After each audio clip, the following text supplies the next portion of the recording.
Hello and welcome to this week's video where I am taking my first look at the new Wolverine trailer from Insomniac Games shown off at this week's PlayStation State of Play, as well as introducing two new mini segments to this week's video and future videos, so stick around for both SideQuest and Collector's Corner. But let's get stuck into this brand new Wolverine trailer because I could not be more excited about this game. Let's have a look.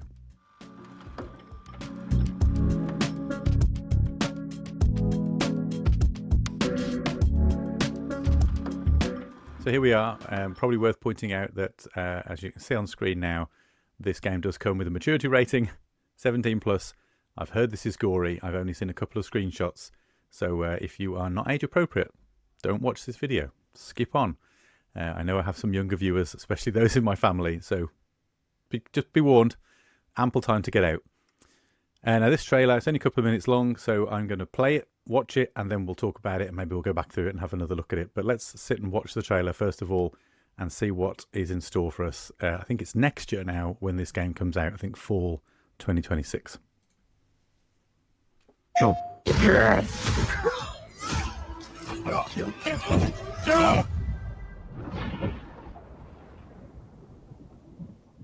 Been fighting longer than I can remember. I'd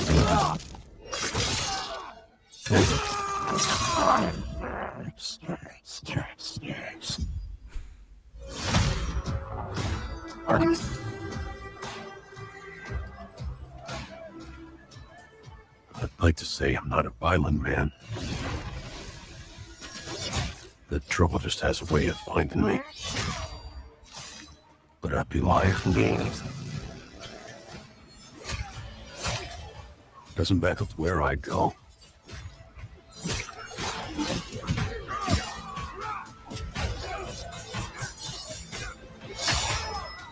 How far I run.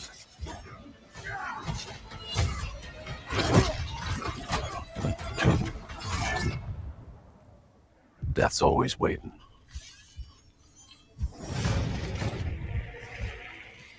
Just not for me.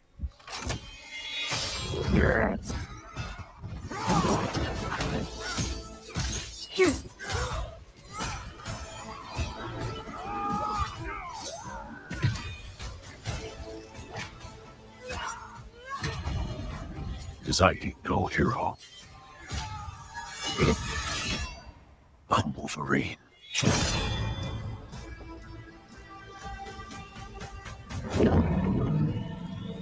Oh, hell yes. Oh, okay. Okay, wow. Okay. That's impressive. Really impressive. We've waited a while to see this, let's be honest. We had this teased a few years ago now. I want to say it was 2021, but I could have that wrong. And we've really seen nothing of it. This is our first look, and, well, I'm glad they waited because it looks incredible. Let's unpack that a little bit. So let's wind back a little bit towards the front of the video first of all. So I think this scene here, look at that. Okay, so I'm trying to pick out who we've seen here in terms of recognizable Marvel characters. This is the first one that jumps out for me, a classic Wolverine villain. I'm assuming that that's Omega Red. It certainly looks incredibly like him if it isn't. What an interesting take. I know we're not seeing much here. We've got the classic kind of tentacles coming out the wrist, that kind of blonde, long, flowing hair. There's the Omega sign, look on his forehead. It's got to be Omega Red, but this is interesting, this kind of, what's going on with his jaw here? What's this robotics around his face? And also that's a theme through this video, is there's a lot of cybernetics. The number of these enemies that we saw Wolverine tearing apart weren't just flesh and bone. There was obviously some cybernetics in there as well. So let's have a little scrub forward. So we then get into, where do we go next? Okay, so I mean, straight from the get-go. Oh. Whoa. So, I mean, wow. The violence is there for everyone to see. Blood and gore. Wolverine obviously covered in it. Now, I always think it's interesting seeing characters in video games when they're so recognizable on the big screen in terms of the cinema. Obviously, Hugh Jackman over the last couple of decades has made Wolverine his own. But, you know, if you've watched the cartoons or, you know, other kind of movie sources, over the years, then, you know, Wolverine's appeared in lots of different things. I will say the voice actor, whoever they've got for this, has got a really good grizzled tone. It's got a little bit of that kind of X-Men 97 Wolverine feel, you know, the 90s cartoon, sorry, which I really like. It's obviously kept all of the gore. I mean, look at it. Wow.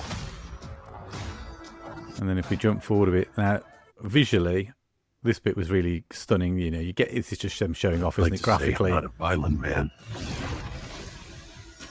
The light, the colours, you know. The trouble just has a way of finding me. I'm also really liking the classic costume, although it's got, again, kind of Deadpool and Wolverine modernizations, if you want to call it that. You know, it's obviously not just Lycra, it's kind of more of a battle suit. The helmet's got the whited eyes. But I'd be lying. A little bit of motorcycle action. Nice here that we're seeing this sort of snowy environment. Doesn't matter.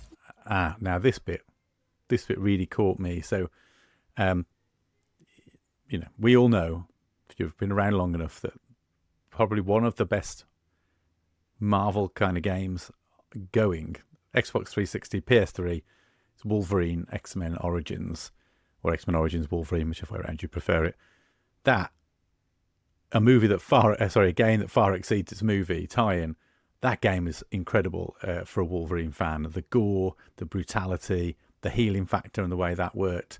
But that particular move here, if I just scrub back ever so slightly, that leap here, that was how you got around in X-Men Origins Wolverine. You know, he would leap from enemy to enemy. Where I go. And look at that, the violence. It's got that kind of Batman Arkham Asylum chained combat thing going on. I mean, look at that. What? Just How far I was. Now, that's another one. Just graphically, look at that vista. Looks like the favelas, something like that. You know, maybe that's Brazil, who knows. That looks incredible. Flying around the rooftops here could be really interesting. What will be interesting is that obviously with Insomniac's most recent Marvel outings with Spider-Man, you're talking about an open world New York. We've already seen that's not going to be the case here, presumably. We're at least going to be in different vistas. We've seen the snowy Alps. We've seen the favelas here. We've seen some city streets. So it's going to be interesting to see how much of this gameplay is kind of linear, which I don't mind, by the way, versus, you know, more open world. There's Omega Red again. Death's always waiting. Get a little bit of a sight of the healing factor in a second Just with the not face. for me. Hopefully we'll see that in game as well, because that was again one of those sort of elements that I remember seeing in Wolverine on the Xbox and thinking, Jesus, that's some cool stuff. Like back then, that was so advanced, or it felt advanced.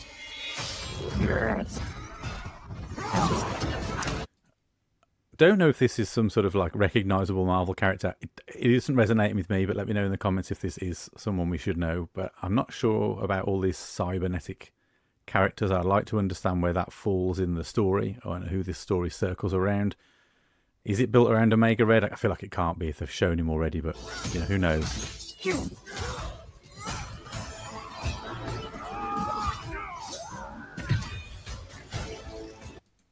Another classic character. So obviously we've got Mystique here.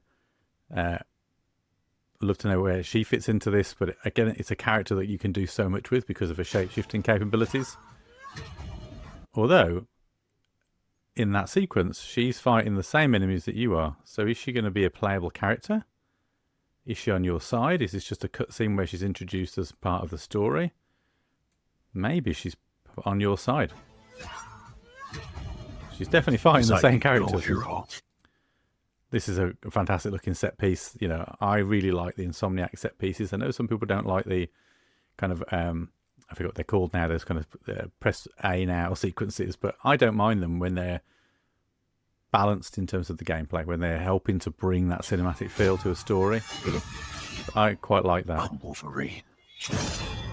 Yeah, you are. And now this bit at the end has got me the most excited. Yes, look at that. Now again, if you played X-Men Origins Wolverine, one of the coolest levels in my opinion, and completely, you know, aside from the movie, was the sequence when you fight the Sentinel, and you do that both on the ground and then in the air when it's taking off and you're kind of traversing it. and pulling it apart. That was super cool. This, we've clearly got a Sentinel there. The scale that the Sentinels let you play with. I've always loved the Sentinels as far back as the 90s cartoon, so they've been an enemy that I've always enjoyed. So, but again, great to see how they weave the Sentinels into this story. And look at it. I mean, it looks so badass, with what you can do now with modern graphics. That's so cool. It's got me super excited. I'm not going to lie. I think this looks really good. I don't want to pick over this anymore. I think there'll be lots more to come, probably a boatload of spoilers. I don't need to see anything else. Sign me up.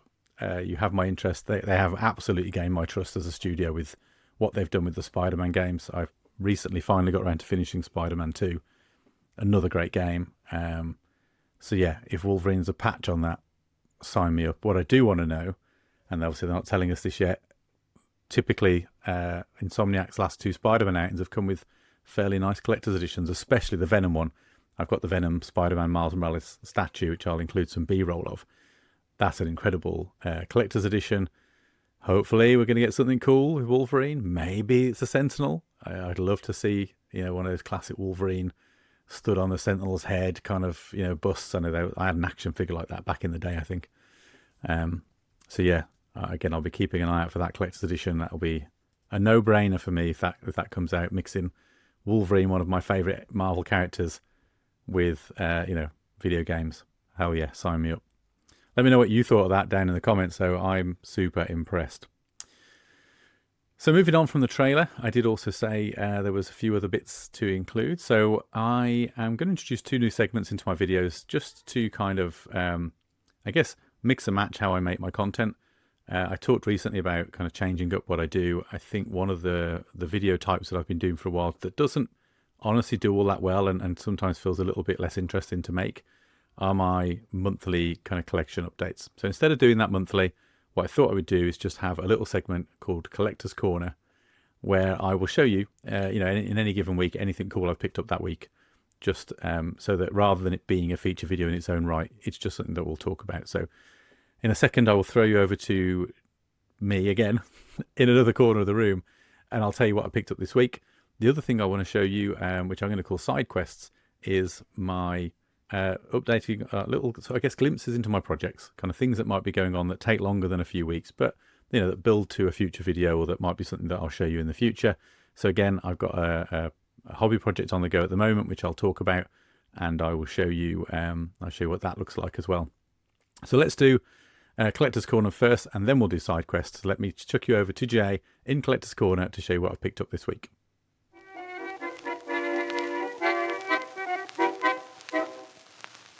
Thanks, Jay, and welcome to Collector's Corner.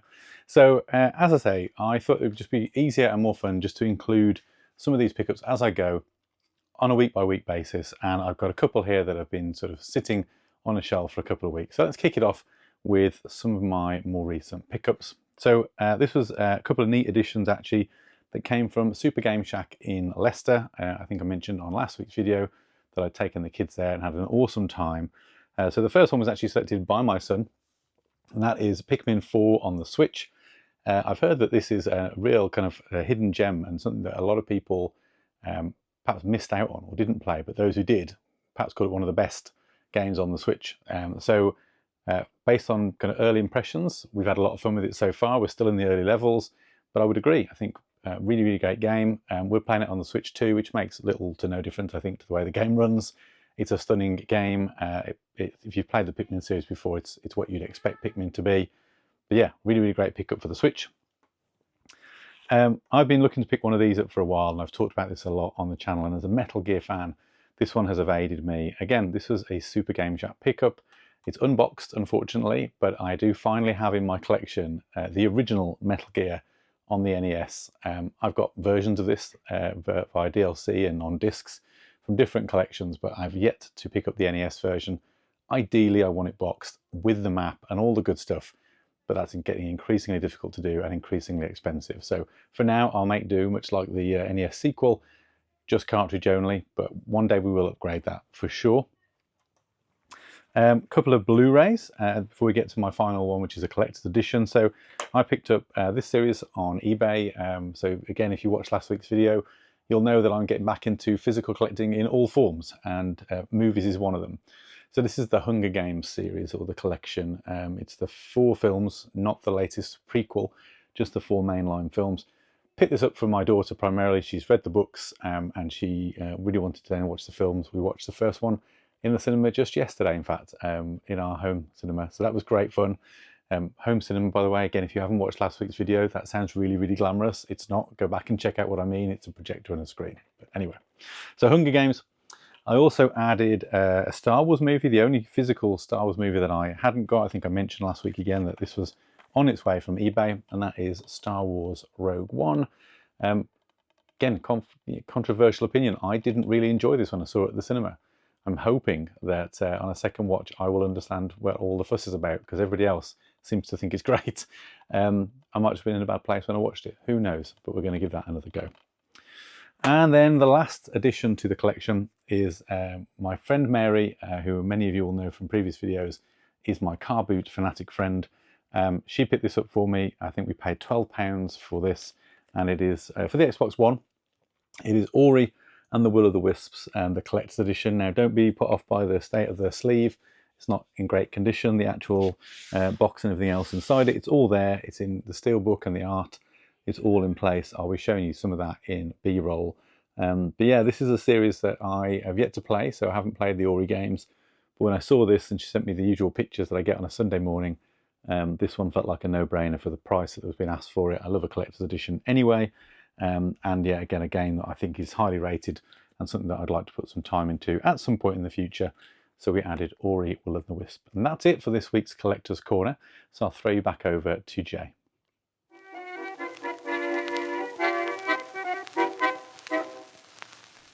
Thank you, me in the corner.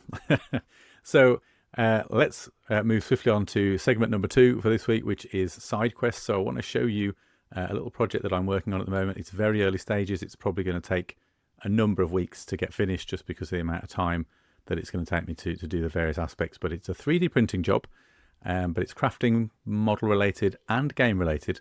So let me throw you over to me in the workshop, and I'll tell you a little bit more about that project. Thanks, Jay. Welcome to the workshop.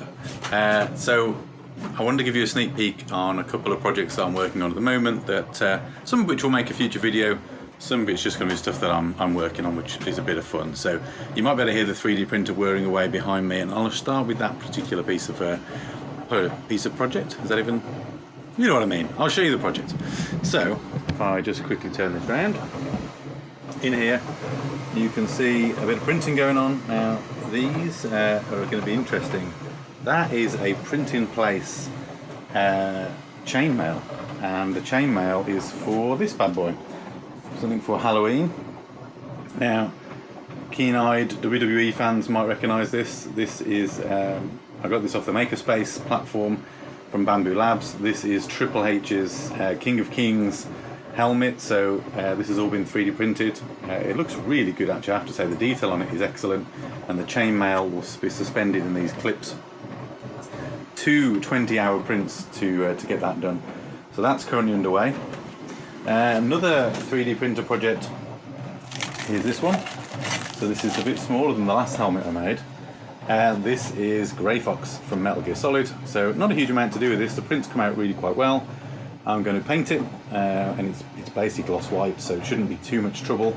So that's going to be painted white. I'm going to put some acetate behind these lights.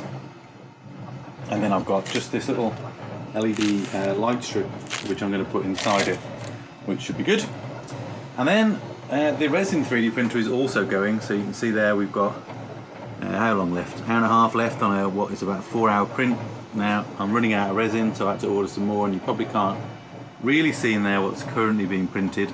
It's some odds and sods to go with a character print. Now I've had some mixed success with this. So this was part of the failed base. For some reason, you can see there it kind of warped. But here's some of the pieces that did successfully print. So we've got some rather large boobs and a face, one leg, the other leg failed to print, and a backpack. Now this is the Lara Croft statue that I alluded to. Just for scale, you can kind of see how big the body is. I think what I'm going to have to do is print the base on the big Bamboo Labs printer. I think it'll do a better job of the larger base. I might even be able to print it as one big piece rather than in multiple pieces. And then I'm going to have to reorientate and then reprint in resin, just for the, I mean, the detail on these is really fine. I don't know how well it comes across in this particular camera, but that's going to be something that we're going to need to do. So over here I've got some of the paints laid out already, so I don't know how well those are coming across. I actually found a really cool new kind of model painting war game shop in my local town centre. So if you're in the Worcestershire area, specifically Redditch, then keep an eye out for these guys, Crusader War Games. They are in the Kingfisher Shopping Centre, and yeah, they've just opened up. They've got a whole array of paints which I will add to all of my collection here, as well as boards you can rent to play war games on, and a couple of really nice people that own it.